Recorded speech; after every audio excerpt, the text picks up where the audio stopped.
Hello and welcome back, everyone.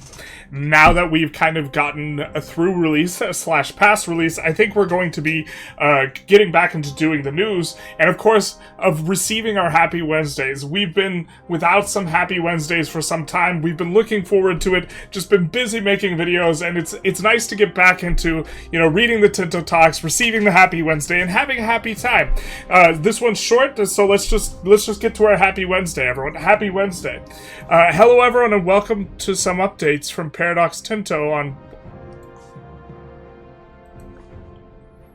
That's not a Happy Wednesday. Okay, well, let's continue. So what's happened in the last week since we've talked? First of all, we released patch 1.0.2, which contained hundreds of important fixes, and we've released a small update this Monday called 1.0.3, which was primarily fixing some crashes and added the settings where you can maximize tick speed over FPS. That is going to be good. I think that we're going to start covering a little bit more the various patches now that they are slowing down, I think, a little bit in terms of when they're coming out, and they're not just a mountain of bug fixes necessarily, because we're going to be detailing some stuff that's coming out. Since last week, the core of the team has been working on the next patch, which is now in the approval QA process and will be released early next week. What does the patch contain? Well, the patch notes are 700 lines at the moment, but the highlights include, we are going to get patch notes, woohoo! Well, actually don't know if they're going to make the notes, but if they're writing them, I assume we get them. Pop demands rework, where wealth impacts the type of goods that Pops want. This is a big one. A big one in my opinion, because the level of money that they currently, as it stands, you get some weird economic stallouts in between when you get upgrades to your buildings. And the result of this, or the cause of this, is that there's just not enough demand going on. And so what this will do is it'll increase demand, but also, just from a simulation perspective, it makes the economy more dynamic and not as stepladdery, and it is also going to I think is a pretty big deal from the perspective of representing Pops, insofar as they are increasing in wealth, they are going to be spending money. Now, historically speaking, if you want to get really strict with the simulation, during the first 200 years of the game, the GDP of Europe didn't move at all. It was just very, very, very stagnant. But from a game perspective, you just having a straight line of nothing is not sensical, or it's just nonsensical. And so having estates and Pops demand more as more money is made definitely is going to be nice, and it's going to prevent the buildings from stalling out, prices from prices won't collapse as much, and currently you just have these weird economic lull periods where you just can't really, building stuff's just not worth it, because the marginal profit of a new building is not even worth it, and then if you build the building in a low control location, you'll actually decrease your income, and so this is going to be a big one. You can now decide how much you want your Pops to starve when you don't want to produce enough food and don't want to spend money on bygone food. This is going to be somewhat nice. I'm pretty sure you're just always supposed to pay for the food. It depends on, I guess, the rate of starvation, but I think in general, Pops, you don't really get to buy Pops, but... this will be really interesting if you could overfeed your Pops for pop growth. I would love that, and if there was some sort of exponential cost on overfeeding, where this was a sink for money. Currently, also, well, right now, one of the best ways of stimulating your economy is just adding more Pops, but you won't become as important once you get a demands rework, right, where they are increasing in demand, because now just the number of Pops is going to be less important for stimulating the economy. Currently is very, very important, and so maybe Pops become less important and you're more okay with them starving, which is probably better from a simulation perspective. Cores will no longer instantly disappear, so should help with the Europe not getting exclaves around the world. Yep.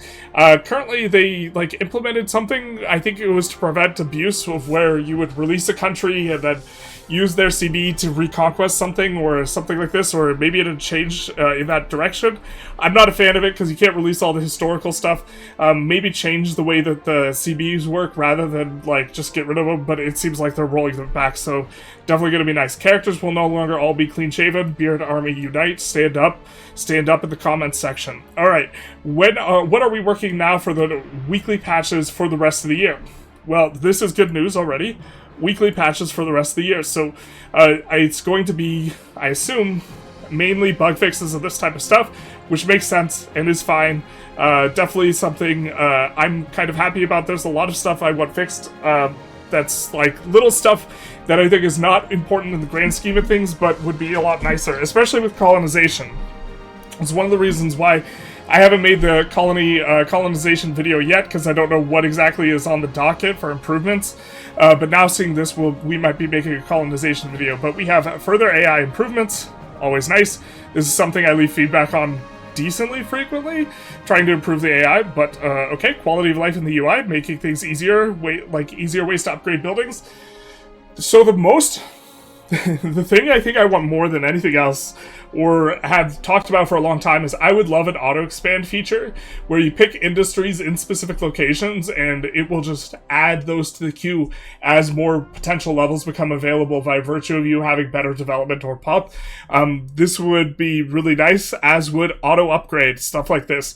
Really kind of reduce the micro where you set up the strategic decision and then you don't have to do as much clicking. And currently, as far as like managing the eco closely goes, I think that currently there's an enormous amount of clicking, and I think for the most part, most players don't do it, and that's fine, but that's kind of what I care about, and so reduction in the clicking would be really, really nice, because it's not... the clicking is not accompanying a strategic decision, and so to the extent that a decision's already been made, once a decision is made, often ideally, in terms of game design, once a decision about something has been made, you shouldn't have to revisit the clicks. And so when I say, hey, this province has iron in it, and I have a city in this province, I want the city to build its tools, and then just expand tools whenever it can, 100% of the time. I don't want to have to be like, hey, I need more tools, let me go through every single location and province and try and figure out where are my provinces with iron so I can expand them, these type of thing. Performance, stability, multiplayer improvements, very nice. I think that we might... Multiplayer's actually seemed like it's been decent. We might cook some sort of multiplayer game. I'm not sure exactly what we should do in terms of joins. I think I probably want to prioritize people who are like longtime channel members or something like this, just so that everything is a little bit more smooth and I'm working more with people I'm familiar with, so maybe that's something we do. But this is going to be, not this weekend, but maybe next weekend, we think about hosting a multiplayer community game of some sort, depending on what people are interested in. Improvements to China and other parts of the world, not working as they should. Shout out to Japan. This is why we do not have a Japan video, despite you guys voting Japan really high in terms of what you wanted to see. They just seemed kind of broken, and generally a little bit of a... Playing the Shogun and going into Sengoku Jidai seems generically frustrating, but our version of it, when we played a practice run, was bugged. And it was actually just incredibly frustrating. So I do think that other areas of the world do need a little bit of touch-ups. I'm thinking most specifically of Japan, and to a lesser extent China. And so I'm happy to be seeing that in there. Improvements to localization. I speak English, so it doesn't matter for me. But I've seen a lot of feedback from non-English speakers. And then as much bug fixing as possible with 2 periods. That's wha-bam, we're fixing them bugs. That's 2 smacks. That's 1 dead bug. And then that's another dead bug. Can we highlight it? Oh, yeah, let's do it. Bam. There's 2 dead bugs. Okay. While we are working on the next free update, big free update named 1.1, Rossbach, to be released in early February for things that are a bit more risky and take longer time to develop. Our focus there is adding some content to the German region, new clothes, new hats and wigs for the 18th century Europeans, new UI for army and mercenary recruitment, and much more. That is going to be nice. I assume... I assume that there's going to be something to the effect of a, template, where you could just say, build this entire template. That would be really nice. Also, UI for Army specifically, really would like a better way to be able to reorganize my regiments.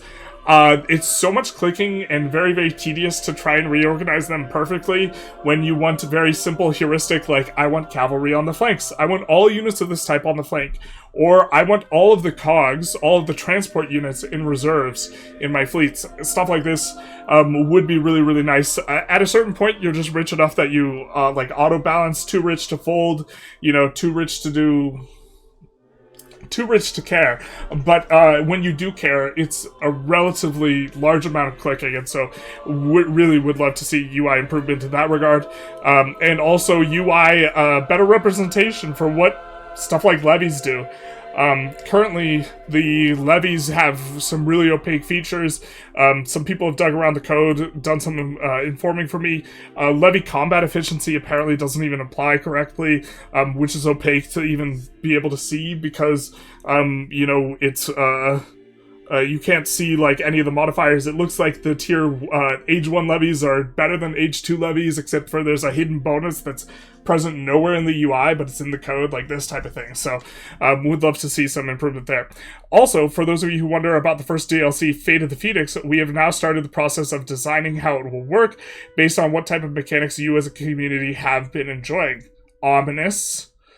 An ominous portent based on what you've been enjoying. I wonder what they...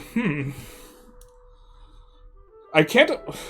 I don't know what's in there, what they're cooking exactly.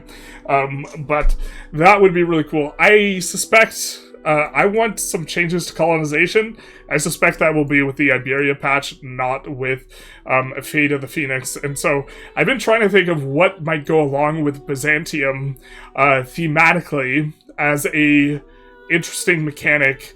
And I haven't really thought of anything. If you guys think of a good design or mechanic to be introduced alongside that patch, feel free to comment below. Although I don't think anything will be too crazy, because this is framed as a flavor patch, not a mechanics patch.